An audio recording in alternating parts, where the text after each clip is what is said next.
तो एक कहानी पढ़कर आपको सुना रही हूँ, सुनिएगा। उससे पहले सिर्फ एक बात कहना चाहती हूँ कि ये सिर्फ काल्पनिक कहानियाँ नहीं हैं। ये कहानियाँ हैं अनुच्छेद 35A के जो शोषित लोग हैं उन पर मैंने ये कहानियाँ लिखी हैं। और ये कबीर ने कहा था ना, तू कहता कागज़ की लेखी, मैं कहता आँखिन की देखी। ये सारी कहानियाँ आँखिन देखी हैं। मैं बता रही थी 17-18 में मैं जम्मू कश्मीर जाया करती थी और वहाँ मैं रही इन लोगों के साथ, और कहानी के जो पात्र हैं वो उन लोगों से मिली हूँ, बातचीत की है, और तब मैंने ये कहानियाँ लिखी हैं।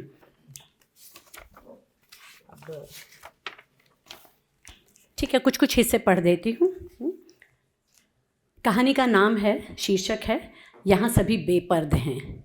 बेपर्द शब्द का मतलब होता है जिन पर कोई पर्दा नहीं है, नेकेड, है ना। तो यहाँ सभी बेपर्द हैं। जिला सियालकोट, गांव कुलबज्जू, अधिकांशतः राजपूतों की बस्ती। यही सरदार केहर सिंह की हवेली है। ढेरों मवेशी, दूर दूर तक फैले खेत। किसी राजा से कम नहीं केहर सिंह, जिंदा दिल इंसान, अपने परायों की मदद के लिए हमेशा तत्पर। लोग प्यार और सम्मान से उन्हें राजा जी भी बुलाते हैं। लंबा ऊंचा कद, चौड़े कंधे, कसरती बदन, खुला रंग, करीने से पहने हुए कपड़े, गांव के नौजवानों के आदर्श। हवेली में चंद्रशेखर आज़ाद की बड़ी सी तस्वीर लगी है और गांधी बाबा की भी। गांव के परले सिरे पर दलितों की बस्ती है। दयाराम यहीं रहता है सपरिवार। केहर सिंह का बड़ा सम्मान करता है क्योंकि केहर सिंह दलितों के साथ बड़े प्यार और सम्मान से रहते हैं। शाम ढले सभी का डेरा था केहर सिंह का आंगन। कभी कभी केहर सिंह उन्हें गांधी बाबा की कहानी सुनाते। घुटनों तक की धोती पहने नंगे बदन यह फ़कीर पूरे देश में घूम रहा है, आज़ादी का अलख जगाने। दयाराम को ज़्यादातर ये बातें समझ में नहीं आती, लेकिन फिर भी वो मन लगाकर सुनता। आजकल दयाराम का मन किसी काम में नहीं लगता क्योंकि केहर सिंह का मन उचाट है। देश की आज़ादी की कहानी सुनाने वाले केहर सिंह कहते देश टूट रहा है। बहुत कोशिश करने पर भी दयाराम को समझ में नहीं आया कि देश का टूटना होता क्या है। ये कोई दीवार है जो टूट जाएगी? कोई बांध है, पेड़ है जो टूट जाएगा? तभी दौड़ते हुए 2 हलवाए आए। चिल्ला रहे थे, भागो यहाँ से, वो पहुँच रहे हैं, मुसलमान बना देंगे तुम्हें या तुम्हारा सिर काट देंगे। केहर सिंह जानते थे ऐसा ही कुछ होगा। सामना करने की मन ही मन योजनाएं भी बना ली थीं, लेकिन ये सब मेरे गांव में इतनी जल्दी हो जाएगा कभी सोचा नहीं था। असहाय से दिख रहे थे केहर सिंह। बोले, तुम सब माफ़ कर देना मुझे, जल्दी जाओ, अपनी जान बचाओ, अपने बीवी बच्चों की जान बचाओ, सरहद पार कर जाओ। उस समय दयाराम के बच्चे घर के बाहर दोस्तों के साथ आंख में चौली खेल रहे थे। दयाराम के छोटे बेटे जयप्रकाश की आंखों पर पट्टी बंधी थी। वह लपक लपक कर लड़कों को पकड़ने की कोशिश कर रहा था। चीखें सुनकर उसने आंखों की पट्टी उतारी तो अपने आप को आंगन के जामुन के पेड़ के पास निपट अकेला पाया। सारे गांव में भगदड़ मच गई। स्त्री, पुरुष, बच्चे, बूढ़े बदहवास से दौड़ रहे हैं। चीख चिल्लाहट, कानों पड़ी आवाज़ सुनाई नहीं देती। घर द्वार, खेत खलियान, सब कुछ छोड़ कर जाना है। कोई थैलों में कुछ भर रहा है तो बक्सों में कोई। कैसे भर दे पूरी ज़िंदगी एक अदद थैले में? रसोई घर का सामान रखा जाए या पूजा घर का? रजाइयाँ ले लें या चादर? और तभी लाशें गिरने लगीं। दयाराम का भरा पूरा कुनबा था, चाचा ताया, 22-24 लोगों का परिवार। 8 लाशें गिरी हैं आँखों के आगे। 11 साल का जयप्रकाश हंसिया लेकर चीखता हुआ उनके पीछे दौड़ पड़ा। अपनों के खून के दरिया को लांग रहा है। मिट्टी में खून से सने पैरों के निशान पड़ते जा रहे हैं। तभी पता नहीं कैसे छोटे चाचा ने उसे गोद में उठाया और उनकी नज़रों से बचा लिया। अब किसी को होश नहीं। गांव में रहना मौत को बुलाना है। यही अगस्त की पहली तारीख है। शाम के करीब 5 बजे होंगे। चल पड़े हैं सब। जयप्रकाश के सिर पर किसी ने एक बस्ता रख दिया है, नहीं पता उसमें क्या है। चल रहा है बड़े भाई बहनों के साथ। दयाराम ने एक बार पीछे मुड़कर देखा, गहरी सांस ली। आंखों के आगे धुंधलका छा गया। हवेली दूर कहीं गर्द में डूब गई। करीब 70-80 लोगों का काफिला आगे बढ़ रहा है, विचारहीन, दिशाहीन। पीछे एक हंसता खेलता गांव वीरान हो गया। घरों की खिड़कियाँ घरों के खिड़की दरवाजे बाहें फैलाए वहीं खड़े हैं, अपनों को पुकारते। अलगनी पर सूखता दुपट्टा ज़मीन पर गिरा हुआ है, पगड़ी धूल से सनी हुई है। रसोई में कहीं चाय उबल रही है तो कहीं दूध का बर्तन औंधा पड़ा है, बिल्ली उसे चाट रही है। संदूकचियों का सामान बिखरा हुआ है, पथराई हुई आँखें, कटे हुए सिर, बहता हुआ खून। लाशें बहुत कुछ कहना चाह रही हैं, लेकिन सुनने के लिए केवल साएं साएं करती हवाएं हैं। सूरज बादलों में मुंह छिपाने लगा, जीवन का एक रंगीन अध्याय स्याह हो गया। ये प्रारंभ है और इसके बाद ये पार्टीशन के बाद, विभाजन के बाद ये लोग सरहद पार कर सियालकोट से निकले हैं, यहाँ पहुँचे हैं। इसके बाद मैंने वर्णन किया है यहाँ इनके साथ किस तरह इन्होंने शुरुआती दिन और रातें किस तरह गुजारी, किस तरह से इस बच्चे को, 11 साल के बच्चे को, जिसने अपनी पूरी पहचान ही खो दी है, क्योंकि अब इन लोगों को एक नया नाम मिल गया है, सबको इन्हें पुकारा जाता है रिफ्यूजी। और जयप्रकाश की तकलीफ़ ये है, पीड़ा ये है कि वहाँ गांव में सारे लोग उसे जानते थे, सब जयप्रकाश पुकारते थे, और अब सिर्फ सबके लिए एक ही नाम है, रिफ्यूजी। अब ये लोग छिपते छिपाते कभी मंदिर में शरण ले रहे हैं, भूखे प्यासे रह रहे हैं, और तभी पता चलता है कि सरकार उन्हें रहने के लिए टेंट दे रही है। फिर सारा वो वर्णन है टेंट में किस तरह से अपने दिन गुजार रहे हैं। और तब 15 अगस्त, देश आज़ाद हो गया है, लोग खुशी से झूम रहे हैं। देश का विभाजन हो गया है, लोग गम में डूबे हुए हैं। पूरे भारत देश की जनता लुटा पिटा महसूस कर रही है। आज़ादी का जश्न मनाया जाए या विभाजन का मातम? उनसे तो किसी ने पूछा भी नहीं था कि वे देश का विभाजन चाहते भी हैं या नहीं। 14 अगस्त 1947, फिर 15 अगस्त 1947, एक देश दो टुकड़ों में बंट गया। कुछ लोगों ने मेज़ पर रखे कागज़ के नक्शे पर कुछ रेखाएं खींच दी और लीजिए जनाब, आप बंट गए भारत और पाकिस्तान में। लोग कट रहे हैं, मर रहे हैं। लूट खसोट, हत्या, बलात्कार का ऐसा मंजर दुनिया के इतिहास में कहीं नहीं दिखा था। 1857 में भारत ने पहला स्वतंत्रता संग्राम लड़ा था। 90 साल तक चला यह संघर्ष। सन 1947 में आज़ादी मिली भी तो विभाजन के एक ऐसे नासूर के साथ जो न जाने कब तक रिश्ता रहेगा। अब एक वर्णन मैंने वो किया है जब शेख अब्दुल्ला वहाँ पर पहुँचते हैं। उस ज़माने में जम्मू कश्मीर के, अब चीफ मिनिस्टर, हम मुख्यमंत्री कहते हैं, उन लोगों को प्रधानमंत्री कहा जाता था। तो शेख अब्दुल्ला आए हुए हैं उन बॉर्डर के जो गांव हैं, और वो उनसे कहते हैं कि आप लोग अब यहाँ से ना जाएं, मैं आप लोगों को सारी सुविधाएं दूंगा। यहाँ जो जिस तरह से पाकिस्तान से हिंदू यहाँ चले आए थे, यहाँ से मुसलमान पाकिस्तान चले गए थे, तो यहाँ भी कुछ घर खाली पड़े हुए थे, तो उनसे कहा गया कि आप यहीं बस जाएँ और मैं आपको सारी सुविधाएँ दूँगा। और लोग शेख अब्दुल्ला पर निहाल हो रहे हैं। अब भाग्यवान हैं, उनको कुछ घर मिल गए, और बाकी लोगों को बाकायदा एक एक बोरी अनाज बस में बिठाया गया और कहीं किसी वीरान जगहों पर जगह जगह लोगों को छोड़ दिया गया। तो इस तरह से हमारे जो शरणार्थी पाकिस्तान की तरफ से आए, पश्चिमी पाकिस्तान की तरफ से, उनका ये शुरुआती हश्र ये रहा। और यहाँ पर परिदृश्य बदलता रहा। और एक वाक्य जो मैंने लिखा है कि शेख अब्दुल्ला ने शरणार्थियों को आगे नहीं जाने दिया था, वहीं सीमा में लगे जम्मू कश्मीर के गांव में बस जाने को कहा। और अब जिस भारत में वे बसे, कुछ समय बाद पता चला शेख अब्दुल्ला उनके ख़िलाफ़ कहने लगे हैं। नेहरू जी ने जम्मू कश्मीर जिस शेख अब्दुल्ला को सौंपा था, वही देश के ख़िलाफ़ काम करने लगा था। 1953 में शेख अब्दुल्ला को गिरफ़्तार कर लिया गया। शेख अब्दुल्ला देशद्रोह क्यों कर रहा था? सत्ता का नशा इतना भयावह होता है। अब वक्त आ गया है कि मकान बना लिया जाए। ये बात सन 56-57 की है। इन लोगों को लगा कि अब हमारे भी अपने मकान होने चाहिए, पर पता चला कि जो शरणार्थी आए हुए हैं वो यहाँ अपना मकान नहीं बना सकते। दे दिलाकर कुछ करके एक छोटी सी झोपड़ी बनती है, और फिर अपनी छत, अपनी बैठक, अपनी रसोई का वो सुख उन्हें पहली बार मिला। बैसाखी, गांव में बैसाखी का मेला लगा है, चरखी है,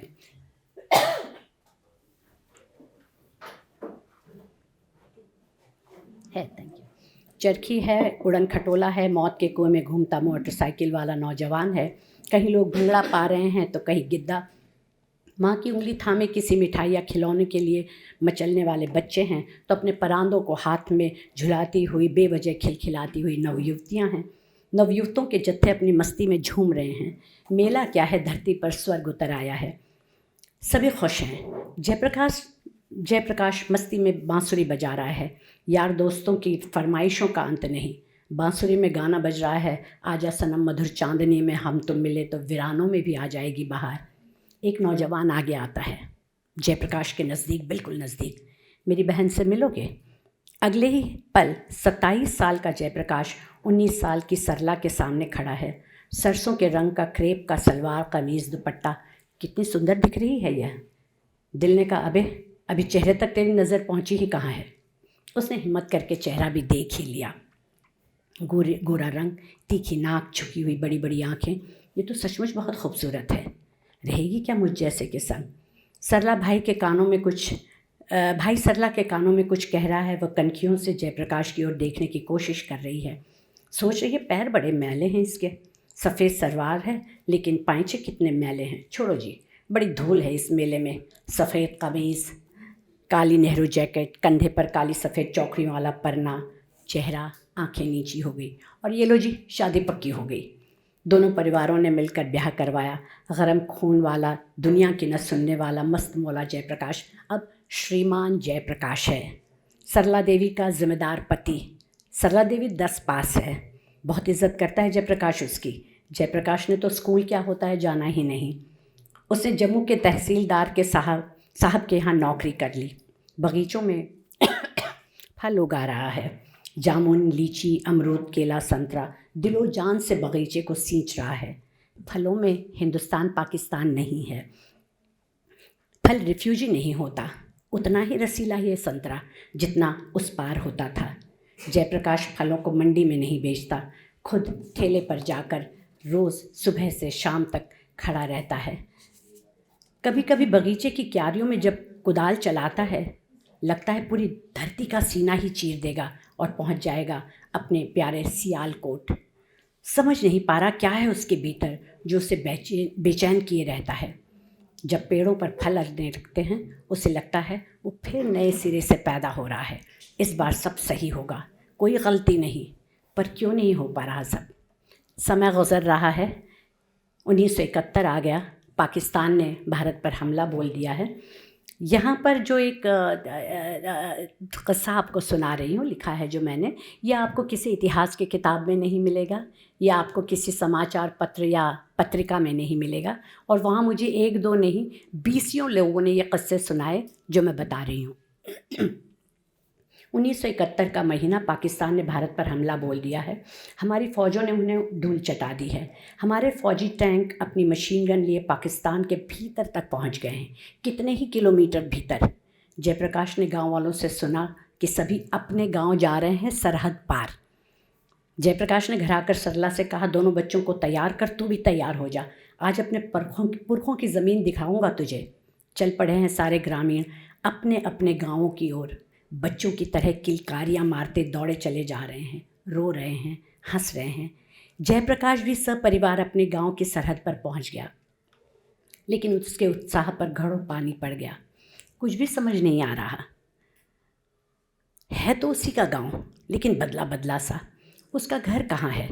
वह कुछ दूर वापस लौट गया, आंखें बंद की, आगे बढ़ा। हाँ, यहीं कहीं है मेरा घर।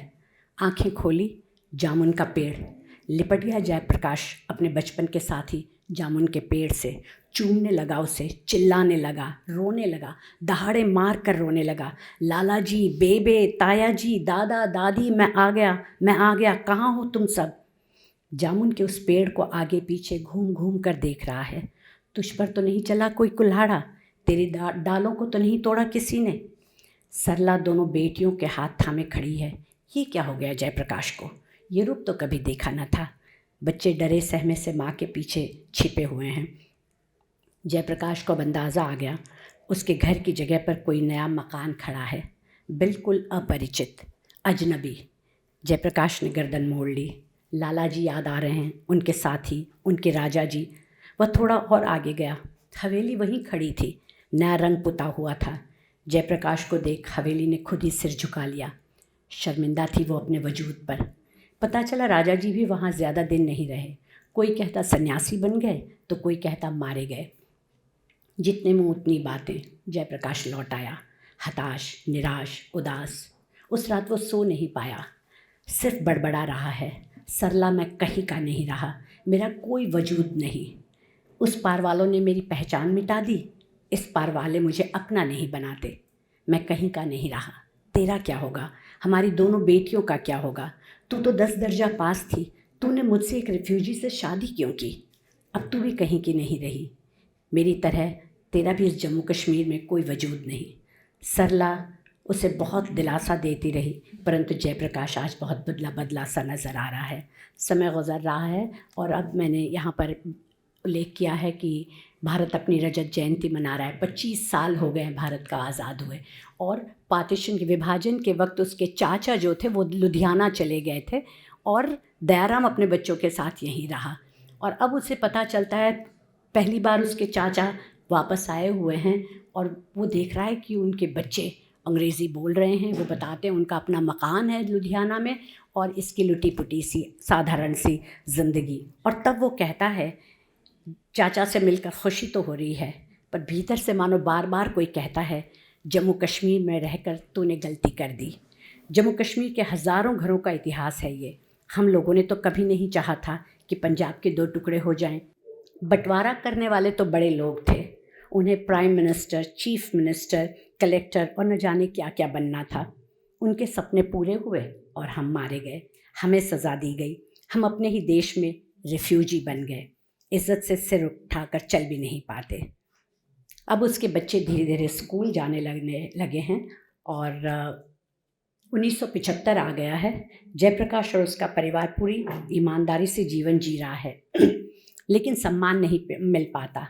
और देश के प्रधानमंत्री श्रीमती इंदिरा गांधी देशद्रोह में कैद हुए शेख अब्दुल्ला को जम्मू कश्मीर का मुख्यमंत्री बना देती हैं।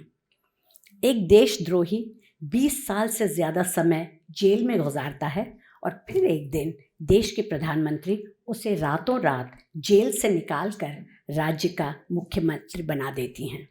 देश के खिलाफ काम करने वाला मिर्ज़ा अफजल बेग उसे उप मुख्यमंत्री बना दिया जाता है। जयप्रकाश बेचैन है, बहुत बेचैन। देश की अखंडता के खिलाफ काम करने वाले शेख अब्दुल्ला और मिर्ज़ा अफजल बेग बग़ैर चुनाव लड़े मुख्यमंत्री उप मुख्यमंत्री बन जाते हैं और 1947 से लगातार देश के संविधान का सम्मान करने वाला जयप्रकाश रिफ्यूजी ही कहलाता है। कोई अधिकार नहीं उसके पास। बच्चे ब्याहे जा रहे हैं, अपनी अपनी गृहस्थी में व्यस्त हैं, सब मामूली सा जीवन जी रहे हैं। अब हुआ यह है कि वेस्ट पाकिस्तानी रेफ्यूजीज़ का अब एक अपना संघ बनता है, काफ़ी चंदा इकट्ठा करते हैं और कोशिश करते हैं कि मुख्यमंत्री प्रधानमंत्री तक उनकी बातें पहुंच सकें। वो हो नहीं पा रहा है। आखिरी पेज पर आ गई हूँ तो ये पूरा ही पढ़ लूँ। नहीं, बीच में ये पढ़ना ज़रूरी है। अब जयप्रकाश शाम ढले मीटिंग्स में जाने लगा है। सारे वेस्ट पाकिस्तानी रेफ्यूजी चंदा इकट्ठा कर रहे हैं। जम्मू कश्मीर में आतंकवाद सिर उठाने लगा है। शेख अब्दुल्ला का बेटा फ़ारूक अब्दुल्ला लंदन में है। उनके परिवार को आतंकवाद का डर सताता रहता है। एक दिन देश की कांग्रेस सरकार 11 वर्षों से लंदन में रहने वाले फ़ारूक अब्दुल्ला को भारत बुलाकर उसे जम्मू कश्मीर का मुख्यमंत्री बना देती है। जयप्रकाश अभी भी रिफ्यूजी ही कहलाता है। समय किसी के लिए नहीं रुकता, दौड़ा चला जा रहा है। जयप्रकाश के नाती पोते तुतलाती बोली बोलने लगे हैं, लेकिन जयप्रकाश की रफ्तार अब धीमी, बहुत धीमी होती जा रही है। वह शेख अब्दुल्ला को, फ़ारूक अब्दुल्ला को, महबूबा मुफ्ती को, नेशनल कॉन्फ्रेंस को, पीडीपी को, कांग्रेस को, बीजेपी को, सबको समझाने की कोशिश करता रहता है। बरसों से कर रहा है, लेकिन पता नहीं क्यों लोग उसे समझ नहीं पा रहे हैं। आजकल तो 10-10, 12-12 साल के बच्चे मेंटल कहकर उसके पीछे दौड़ते रहते हैं। एक लड़का उस पर हंस रहा है, कहता है तेरी सरला देवी का अस्पताल में इलाज नहीं हुआ और वो मर गई तो क्या हुआ? जा लबाराम के पास जा, तेरे जैसे रिफ्यूजियों को लाखों रुपए मिलने वाले हैं। जा जल्दी जा। और उस लड़के ने जयप्रकाश पर पत्थर फेंक दिया। चोट लगी है, गहरी लगी है, लेकिन जयप्रकाश हंस रहा है। सोच रहा है कि आजकल न घर में न बाहर सड़कों पर लोग उसे समझ क्यों नहीं पा रहे हैं। कितना आसान मसला है। जिस घर में तुम 70 सालों से रह रहे हो वो घर तुम्हारा है। जिन खेतों में तुम 70 सालों से खेती कर रहे हो वे तुम्हारे हैं। वह घर तुम्हारा है, खेत तुम्हारे हैं। पढ़ लिख कर जहाँ नौकरी पाना चाहते हो नौकरी तुम्हारी है। तन पर केवल एक कच्छा पहने 81 साल का जयप्रकाश चिल्ला रहा है, दौड़ो दौड़ो जत्था आ गया, आओ इस पार आओ, तुम्हें ज़मीन मिल रही है, मकान मिल रहा है, मीटिंग में आओ, तुम्हें अधिकार मिल रहे हैं। ये बीच बीच में बच्चे कहाँ से आ जाते हैं मेंटल चिल्लाते। अदब से खड़े रहो, श्रीमती इंदिरा गांधी आने वाली हैं, उन्होंने बांग्लादेश बना दिया है, अब हम रिफ्यूजियों को हमारे अधिकार दिलाने वाली हैं। आज नेशनल कांग्रेस कॉन्फ्रेंस को वोट देना है, नहीं पीडीपी को, नहीं कांग्रेस को, नहीं बीजेपी को। लाइन लंबी है, धूप तेज़ है, प्यास लगी है, भूख लगी है, पास ही नाले में पानी बह रहा है। वोट देने से पहले पानी पी लूँ। जयप्रकाश नाले का पानी पी रहा है। किसी लड़के ने आकर उसका नाड़ा खींचा। जयप्रकाश अब अपना कच्छा हाथ में लिए उसे झंडे की तरह लहरा रहा है, चिल्ला रहा है, अधिकार दो या मार दो, अधिकार दो या मार दो। चलो चलो, सारे रिफ्यूजियों को आज अदालत खाना देने वाली है, लाइन में बैठ जाओ। कोई राहगीर चिल्लाता है, पगले कच्छा तो पहन। जयप्रकाश मुस्कुरा कर कहता है, यहाँ सभी बेपर्द हैं। इसके पहले विद्यार्थी सोचे और पूछे जी, मैं शुरुआत करता हूँ। बिल्कुल। वो क्या स्थितियाँ रहीं कि आपने इन विषयों पर लिखना शुरू किया? क्या आप कश्मीर से हैं इसलिए लिखा? तो थोड़ी सी पृष्ठभूमि लेखन की तो शायद वहाँ से बच्चे आकर्षित हो सके। नहीं, मैं कश्मीर से नहीं हूँ। मैं मुंबई में ही पैदा हुई, वहीं पली बढ़ी हूँ, पर जीन्स पहाड़ी हैं, उत्तराखंड से हूँ, नैथानी। क्यों लिखा मैंने ये एक सुखद संयोग था। मैंने मेरी बहन जो हैं डॉक्टर प्रतिभा नैथानी, मैं सेंट ज़ेवियर्स कॉलेज में हिंदी पढ़ा रही थी और वो पॉलिटिकल साइंस डिपार्टमेंट की हेड हैं उसी कॉलेज में। और घर में इस तरह की चर्चाएं चलती रहती हैं जब आप शिक्षा विभाग से संबंधित हैं। और मैं 370 की बात कर रही थी। ये बात मैं बता रही हूँ आपको 2016-17 की, और हम 370 पर डिस्कस कर रहे थे। और मैंने कहा ये बड़ा अमानवीय है, गलत चीज़ है 370, अनुच्छेद 370। वो कहने आशा दीदी तुझे 35A पता नहीं है, वो तो और ख़तरनाक है। आज हम सब 35A जानते हैं। उस समय 16-17 में लोगों को 35A, अनुच्छेद 35A कोई नहीं जानता था। मैंने कहा मुझे तो ये बिल्कुल पता नहीं है, बताओ। तो उसने कुछ चीज़ें बताई और एक संयोग हुआ, मैं एक सेमिनार में प्रतिभा ही मुझे लेकर गई। उस दिन मैंने पहली बार गिलगिट बल्तिस्तान, मीरपुर ये शब्द सुने और मुझे इतना आश्चर्य हुआ कि मैं अपने आप को एक प्रबुद्ध महिला कहती हूँ, MA PhD हूँ, सेंट ज़ेवियर्स कॉलेज में पढ़ा रही हूँ, वहाँ वाइस प्रिंसिपल हूँ, और मुझे अपने ही देश का इतिहास भूगोल पता नहीं है। और तब मैंने इस पर जानना शुरू किया, पढ़ना शुरू किया, सेमिनार्स अटेंड किए। और जितना जितना मैं पढ़ती गई मुझे लगा कि अभी तक जो कुछ 370 की बातें होती थीं, अखबारों में पढ़ा, किताबों में पढ़ा, सेमिनार में सुना, वो पूरा सच नहीं है। और तब मैंने सोचा कि मुझे जम्मू कश्मीर जाना पड़ेगा। तब मैंने जम्मू कश्मीर जाना शुरू किया। और इस किताब में 8 कहानियाँ हैं। जितने चरित्र हैं सबसे मैं मिली हूँ। मैं दिन दिन उनके साथ पूरा दिन गुजारा करती थी। कभी कभी मुझे लगता था ये लोग, यानी सबसे बुज़ुर्ग जिनसे मैं मिली हूँ गुलाबो राम, 109 साल का वो व्यक्ति, और उसे इतना साफ सारा याद है। पार्टीशन के समय वो करीब 20-21 साल के थे। विद्या देवी, ज्ञानो, प्रीतो, कितने यानी 14-15 साल के लड़के से लेकर 90, 95, 86, 88 वर्ष के बुज़ुर्गों से मिलती रही। और वहाँ जाकर 2 चीज़ें मुझे समझ में आई। मैं दिन भर उनके साथ बिताती थी। खाने का वक्त हो गया, मैं कहती थी जो आप खा रहे मुझे भी 2 रोटी खिला दीजिए। और इतना मैं रोती थी, मुझे कभी कभी लगता था ये सोचते होंगे कि क्या महिला मुंबई से यहाँ जम्मू कश्मीर रोने के लिए आई हुई है। क्योंकि इतना ही पीड़ा होती थी कि ये कैसे हो सकता है कि एक आज़ाद देश में 72-74 साल तक लाखों लोग ग़ुलामी की ज़िंदगी जी रहे हैं। हमको कभी बताया ही नहीं गया। न मैं उस इतिहास को जानती हूँ, न मेरा देश जानता है। तो हमारी सरकारें हमसे कितना झूठ बोल रही हैं, हमारा मीडिया हमसे कितना झूठ बोल रहा है, हमें किसी ने कभी नहीं बताया ये। और तब मैंने सोचा कि मैं और कुछ तो नहीं कर सकती, चूँकि शिक्षा के क्षेत्र से जुड़ी हुई हूँ, हिंदी सुनती समझती हूँ, हिंदी लिख सकती हूँ, इसलिए मैंने ये कहानियाँ लिखी। कहानियाँ लिखने से पहले ये तय कर लिया था कि कहानी की किताब का नाम तो यही होगा, सच तो यही है।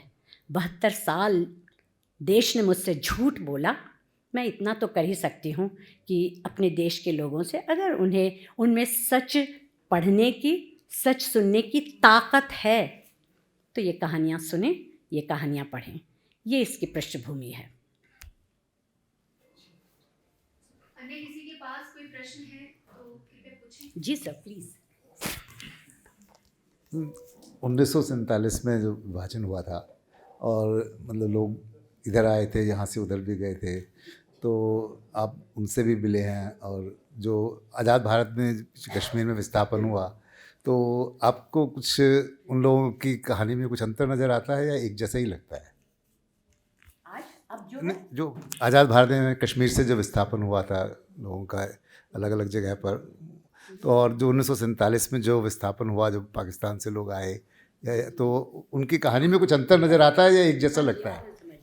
देखिए, मैंने जिस तरह के लोगों से मैं बातचीत करती रही, सब तो मैंने अपने आप को वहीं तक सीमित रखा कि उस पार से जो लोग यहाँ पहुँचे थे, उसके बाद भी विस्थापन हुआ है, जानती हूँ, पर मेरा उनसे इतना संपर्क नहीं रहा। हाँ, अब ये है कि ये लोग जो थे, इन लोगों से अभी भी संपर्क में हूँ, जिन लोगों से मैं 2 साल तक मिलती रही। ज़िंदगी बहुत कुछ बदली है उनकी।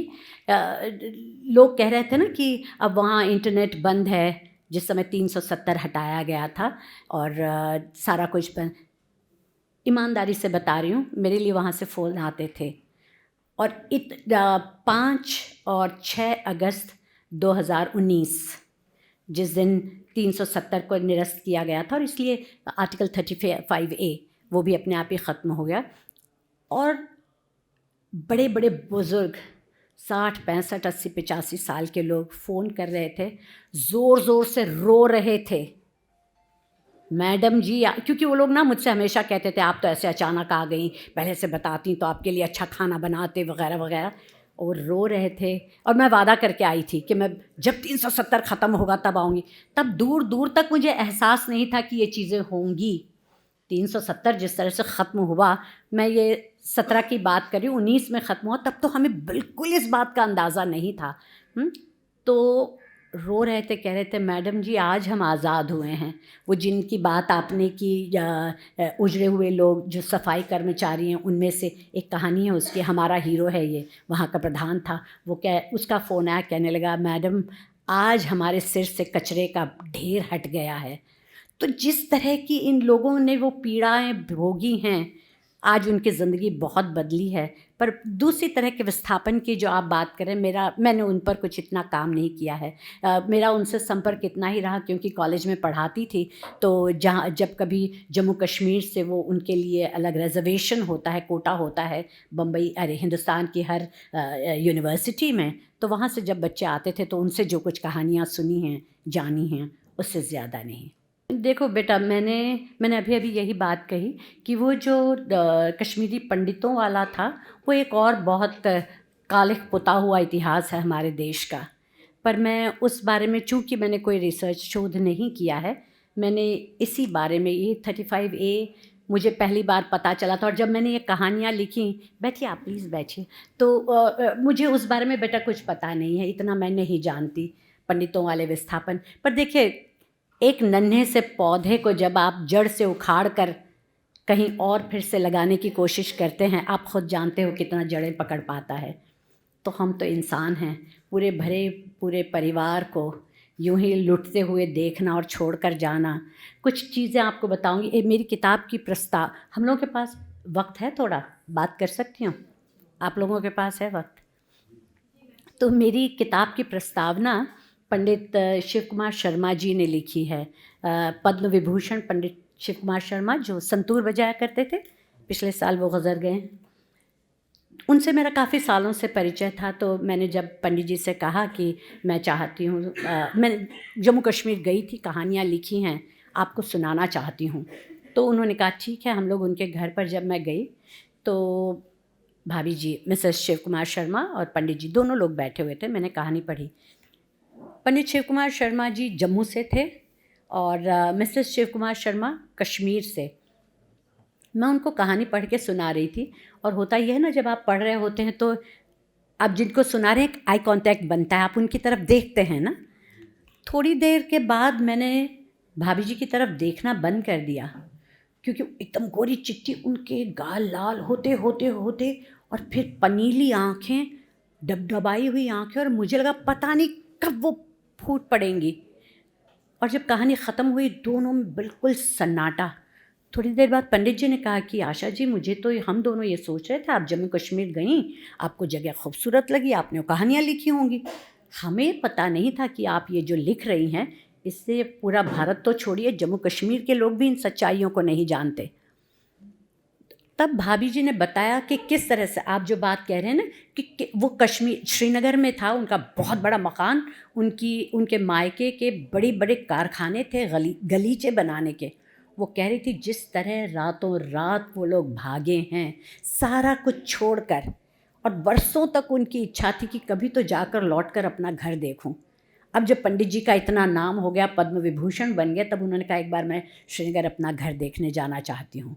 और तब भारत सरकार की मदद से पूरी सेना के उस सिक्योरिटी के साथ वो गई, पर कहने लगी कि साहस नहीं हुआ उस घर के अंदर जाने का। वहाँ कोई मुसलमान परिवार रह रहा है, कौन रह रहा है वो मायने नहीं रखता। वो कह रही थी कि जिस तरह से वो लोग रातों रात गए, भरा पूरा कुनबा, जिस तरह से सारे अपने कारखाने पैसा सब छोड़कर जिस तरह से भागे थे, तो विस्थापन तो बेटा जिसका भी, वो बहुत बुरा, बहुत ख़तरनाक होता है, बहुत बुरा होता है। और इन लोगों ने, जम्मू कश्मीर ने एक बार, दो बार, तीन बार झेला है। वो इतिहास बहुत भयावह है, बहुत दयनीय है वो। हाँ जी, नमस्ते। मेरा एक प्रश्न ये है कि आपकी कहानियों में जो चरित्र उभर कर सामने आते हैं, जी जी, क्या धारा 370 के हटने के बाद से उनकी क्या स्थिति है? थैंक यू बेटा ये सवाल पूछने के लिए। जी, 370 धारा हटने के बाद मैं अभी भी इन लोगों के संपर्क में हूँ। सबसे बड़ी चीज़ जो हुई है, अब इन लोगों को सबको, और लाखों में है वो संख्या, सबको डोमिसाइल सर्टिफिकेट मिल गए हैं। तो वो जो PRC परमानेंट रेजिडेंस सर्टिफिकेट न होने के कारण वो जम्मू कश्मीर में ग़ुलामों की तरह रह रहे थे, वो स्थिति अब बदल चुकी है। तो अब डोमिसाइल सर्टिफिकेट, एक कहानी में एक कैरेक्टर है राधिका। राधिका से जब मैं मिली, ये मैंने ना अलग विभाजन इसलिए बता रही हूँ, कुछ कहानियाँ हैं जिन्हें वेस्ट पाकिस्तानी रेफ्यूजी कहा गया। Imagine now, we don't have West Pakistan as such. अब तो पाकिस्तान है और बांग्लादेश है, पर 2019 तक इन लोगों को वेस्ट पाकिस्तानी रेफ्यूजी ही कहा जाता था। यानी 4 पीढ़ियाँ वेस्ट पाकिस्तानी रेफ्यूजी बनकर जीती रही वहाँ। दूसरा वर्ग जिनकी बात मैंने की, जो मंजू मैम ने बताया आप लोगों को कि 1957 में जम्मू कश्मीर के सफाई कर्मचारी हड़ताल पर चले गए, हालत वहाँ ख़राब हो गई। तो पंजाब से करीब 200 से ज़्यादा परिवार जम्मू कश्मीर लाए गए और वहाँ वो सफाई का काम कर रहे थे। तो जब मैं इन लोगों से मिली, सफाई कर्मचारियों के, यानी दुनिया के इतिहास में ऐसा कहीं कोई नियम नहीं है जो जम्मू कश्मीर में था कि अगर आपके माँ बाप सफाई कर्मचारी हैं, no matter you have done your MSc और लॉ और व्हाटएवर, आपको जम्मू कश्मीर में कोई नौकरी नहीं मिलेगी सिवाय सफाई कर्मचारी की। आप झाड़ू लगाइए, टॉयलेट बाथरूम साफ़ कीजिए, यही आपका भविष्य है। और वो इतना पीड़ादायक होता था उन बच्चों से मिलना। यानी आपके नौजवान बच्चे, जो मैंने हमारा हीरो वाली बात कही, वो घारू, वो उनका प्रधान, उसके घर में जाया करती थी, और वो बच्चे और महिलाएं सब आते थे, हम लोग कई दिनों तक बात करते थे। वो लड़कियां जो थीं वो तो मुझसे बात करते करते रो पड़ती थीं, अपनी बातें सुनाती थीं। सामने बैठा 25, 26, 27 साल का वो नौजवान जब वो अपनी बात कहनी शुरू करता था, थोड़ी देर बाद उस यूज़ टू गेट चोक्ड, वो बच्चे उनका गला रुंध जाता था, वो नहीं कह पाते थे मैंने एमकॉम किया है, कितना पढ़ाई की है, क्या सोचा है, मैं क्या चाहता हूँ ज़िंदगी में करना, और कर क्या रहा है। सुबह 6 बजे उठ के जम्मू कश्मीर में झाड़ू, सड़कों पर झाड़ू लगाने का काम कर रहा है। तो उन बच्चों को वैसा देखना, उनकी उन डबडबाई आँखों को देखना बहुत पीड़ादायक होता था। उन्हीं में एक लड़की थी राधिका। राधिका का मैंने उल्लेख किया है। राधिका बहुत अच्छी एथलीट, और जम्मू में उसे बहुत मेडल्स वगैरह जीते, और अब ये था कि उसे स्टेट लेवल में मिला, उसे नेशनल लेवल पर जाना है। और जब वो वहाँ गई, वहाँ बाकायदा जो सिलेक्शन होने वाला था, सिलेक्शन कमेटी के सामने जब गई तो अपने पापा के साथ गई थी। तो कहा, उसने सब अपने सर्टिफिकेट्स वगैरह उसके पिताजी ने उसके दिखाए, वो खुद थी। तो कहने लगी ये हाँ ठीक है, सब मेडल हैं, सर्टिफिकेट्स हैं, पीआरसी कहाँ है। अब उन्होंने कहा पीआरसी कहाँ से आएगी, हमें तो पीआरसी कभी दी नहीं सरकार ने, हमें तो यहाँ का माना ही नहीं गया। वो कह रही थी, रोने लग गई वो लड़की कि मैम मेरे पापा को इतनी गालियाँ दी गई, इतना बुरा भला कहा गया और हमको वहाँ से भगा दिया। तो एक बच्चा जो नेशनल लेवल की वो एथलीट बन सकती थी, वहीं वो ख़त्म हो गई। तो ऐसे बहुत सारे लोगों से मैं मिली जिनकी ज़िंदगी नरक बनी हुई थी। अब मैं उनके संपर्क में हूँ, उनके बच्चे अच्छे स्कूलों में पढ़ रहे हैं, वो अच्छी नौकरियाँ कर रहे हैं। इन लोगों के बच्चे, चाहे वो सो कॉल्ड रेफ्यूजीज़, उनके बच्चे प्रोफेशनल कॉलेजेस में पढ़ रहे हैं, सरकारी नौकरियाँ मिल रही हैं। और अब 72-74 साल के बाद फाइनली उन लोगों ने अपने घर बनाने शुरू किए हैं। तो बहुत बड़ा परिवर्तन आया, एक नया कॉन्फिडेंस, आत्मविश्वास आता है ना आपको अपनी जड़ें जमाने का जब मौका मिलता है, तो बहुत परिवर्तन आया है। हाँ जी, आप पूछ रही थी। नमस्कार मैम। नमस्ते बेटा। मैम अपनी किताब मैंने पिछले हफ्ते ही खत्म की है। ओह क्या बात है। तो मतलब जो युवाओं के जो सपने खत्म हुए, मतलब टूट गए, उनसे अंदर मन चिढ़ता है। मगर एक चीज जो सामने आती है वो एक डॉक्यूमेंट, जो हमें नहीं पता था कि इतना जरूरी है। जैसे आज के समय में आधार बहुत जरूरी है। तो रुखसाना को पता था कि मतलब बाहर के कॉलेजों में उसको रिजर्वेशन मिलेगा क्योंकि वो जम्मू कश्मीर की है। मगर ऐसे क्या मतलब कारण रहे हैं कि उनको उस इम्पोर्टेंट डॉक्यूमेंट का नहीं पता था। बहुत बार पता चलता है कि पूरी चीजें निकल जाती हैं, बाद में उनको डॉक्यूमेंट का पता चलता है। ये होता है ना बेटा कि कितनी बार देखिए आप, जो हम वर्तमान जिस तरह से जी रहे, सपना भविष्य का जो देख रहे हैं, पर बहुत सी बुनियादी चीज़ें जानने का हमें ख्याल भी नहीं रहता। उस लड़की ने, रुखसाना जो है, उसने बचपन में वो मैंने पता नहीं, चूँकि आप लोग वहाँ का भूगोल नहीं जानते, वो मैंने वर्णन किया, वो सेंट ज़ेवियर्स कॉलेज का किया है ना। तो जब उसका ये सपना था, जब वो वहाँ पढ़ रही थी पुलवामा में, तो कि उसे ज़ेवियर से इकोनॉमिक्स से बीए करना है, और वो वहाँ आई थी। और ये सिर्फ रुखसाना की बात नहीं है, मैं वहाँ पर बहुत सी महिलाओं को मिली, यानी 2 बहनें हैं, शादी हो गई है। संयोग ऐसा है कि एक बहन की ससुराल जो है वो वहीं के रहवासी हैं, तो उसे तो सारी सुविधाएं मिली हैं। दूसरी बहन के ससुराल के पास पीआरसी नहीं है, और दोनों बहनों में इतना अंतर हो गया। और किरण उस कैरेक्टर का नाम है, उसे भी मैंने इसमें रखा है, जिसके पति के पास पीआरसी नहीं है, और उसका बेटा उस समय 10th कर रहा था। और एक और चीज़ आपको बताओ, इन बच्चों से जब मिलो ना, तो ज़्यादातर बच्चे क्या बनना चाहते हो बेटा बड़े होकर, या उस लड़की से आप पूछो क्या, ज़्यादातर का जवाब क्या था, 2 ही चीज़ें। एक तो कहेंगे हमको लॉयर बनना है, या पुलिस में जाना है, फ़ौज में जाना है। आप और जगह पूछिए, लोगों के अलग अलग सपने होते हैं, डॉक्टर बनना है, इंजीनियर बनना है, ज़्यादातर बच्चे ये कहते हैं, कहीं बिज़नेस करना है या विदेश में जाकर पढ़ना है इनको। और फिर मुझे धीरे धीरे समझ में आने लगी कि ये बच्चे बचपन से क्या देख रहे हैं, कि उनके साथ जो अन्याय हो रहा है लगातार, सुनते तो होंगे ना माँ बाप से, दादा दादी से, नाना नानी से। हर बच्चे का सपना है कि मुझे, मैडम जी मुझे तो लॉयर बनना है। अच्छा, वो जब बात करते हैं ना कि मुझे क्या बनना है, वो सहज तरीके से नहीं बोलते, उनके अंदर वो जो गुस्सा भरा हुआ है, वो एक पीढ़ी का गुस्सा नहीं है, पिछली 3 पीढ़ियों का गुस्सा भरा हुआ है वो।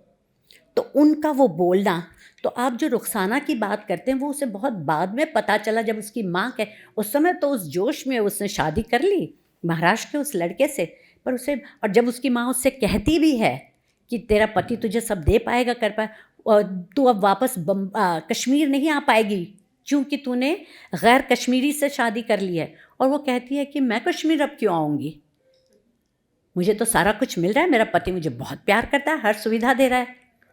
पर होता कुछ ये है कि पति मारा जाता है, लेफ्टिनेंट कर्नल, है ना, और तब उसे पता चलता है कश्मीर में जिस लड़की ने, अच्छा, और ये सिर्फ ऐसा नहीं है कि हिंदुओं के साथ हुआ, हिंदू हो, मुसलमान हो, सिख हो, ईसाई हो, सारी महिलाएं वहाँ की, अगर उन्होंने गैर पीआरसी धारक से शादी कर ली है तो जम्मू कश्मीर से उन महिलाओं के सारे अधिकार ख़त्म हो जाते हैं। तो ये वहाँ की सच्चाई है जो अब अगस्त 2005-06 2019 के बाद ख़त्म हुई है। जी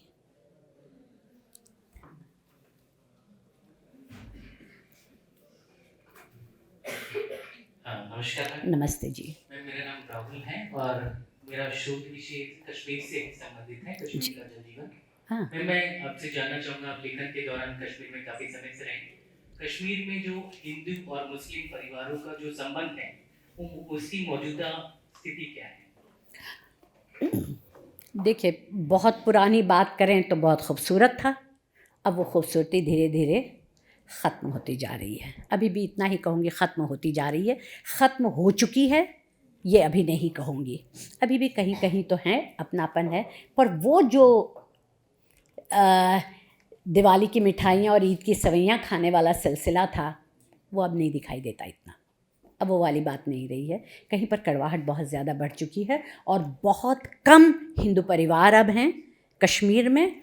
एक उदाहरण आपको दूं, एक ज़माना था कश्मीरी कढ़ाई और कश्मीरी साड़ियाँ दुनिया में प्रसिद्ध थी, अब पूरे कश्मीर में सिर्फ एक फैक्ट्री है जो साड़ियाँ बनाती हैं, क्योंकि हिंदू महिलाएं साड़ियाँ पहनती थी, अब वहाँ हिंदू महिलाएं हैं ही नहीं, तो साड़ियों का बिज़नेस भी अब नहीं है, तो वो चीज़ें ख़त्म हो रही हैं। जी, अब आखिर में एक बात अपनी तरफ से ये कहना चाहती हूँ कि जब इन कहानियों को पढ़िएगा तो पहले ये वाला चश्मा उतार दीजिएगा कि आप क्या पढ़ने जा रहे हैं, ये किस उद्देश्य से लिखी गई होंगी। मेरे लिए ये सिर्फ मानवीय कहानियाँ हैं और इसलिए मुझे यहाँ आके पढ़ना अच्छा भी लगा, क्योंकि हम यहाँ बात कर रहे हैं मानव मूल्यों की, है ना, तो इसे किसी और चश्मे से देखने की कोशिश मत कीजिएगा।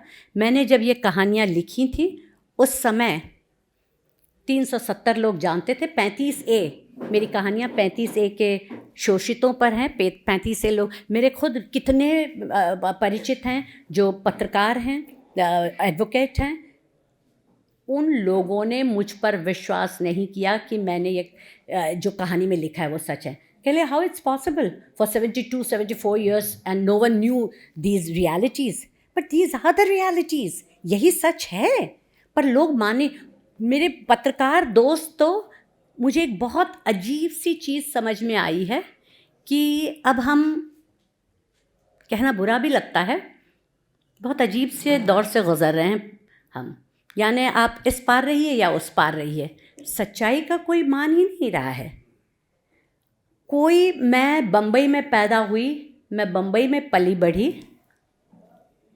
लेकिन मैं मुंबई में इस पर कोई कार्यक्रम नहीं कर पाई, संगोष्ठियाँ नहीं कर, सेंट ज़ेवियर्स कॉलेज में पढ़ाती रही, वहाँ उन लोगों ने बुला दिया मुझे, पर और जगह नहीं, क्योंकि सबको ये लगता है Asha ji, Asha ma'am, you too, what about that, क्यों यू टू मीन्स व्हाट, क्या मुझे सच लिखने का अधिकार नहीं है? हम अपने आप को बुद्धिजीवी कहते हैं, हम आपको पढ़ा लिखा व्यक्ति कहते हैं, और हमें इतना भी साहस नहीं है कि मेरे देश में, मेरे समाज में जो सच है, सुधारने की तो बात ही छोड़ दीजिए, मैं तो सच सुनने के लिए भी तैयार नहीं हूँ। हर चीज़ को हम एक एजेंडा मानकर चलते हैं। ये बहुत दुखद और बहुत भयावह स्थिति है। तो एक मध्यम मार्ग होता है जहाँ आप किसी एजेंडा को लेकर नहीं चल रहे हैं।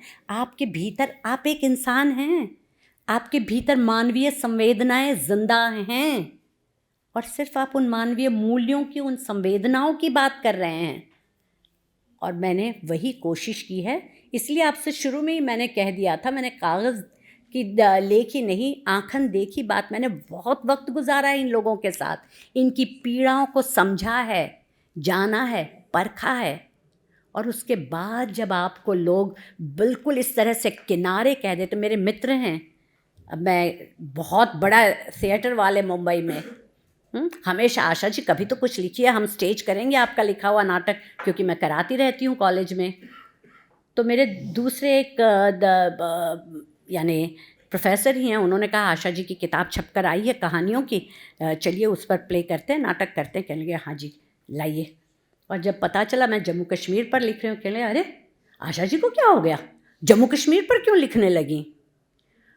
जम्मू कश्मीर मेरे देश का हिस्सा है, जम्मू कश्मीर मेरे देश का मुकुट है, उस पर लिखना इतने सारे प्रश्न चिन्ह क्यों लगने लगते हैं?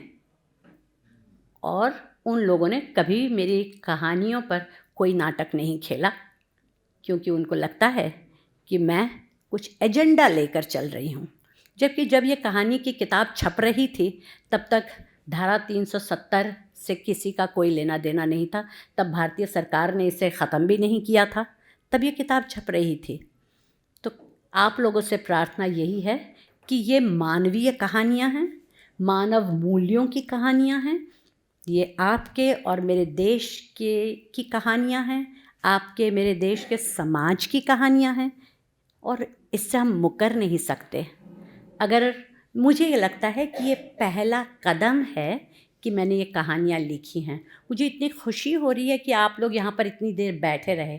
अगर आपको ये सार्थक लगता है, ये कहानियाँ पढ़ कर देखिए, क्योंकि ये इस देश की कहानी है, इस देश के समाज की कहानी है, जिसको कोई बाहर से आकर नहीं बदलेगा।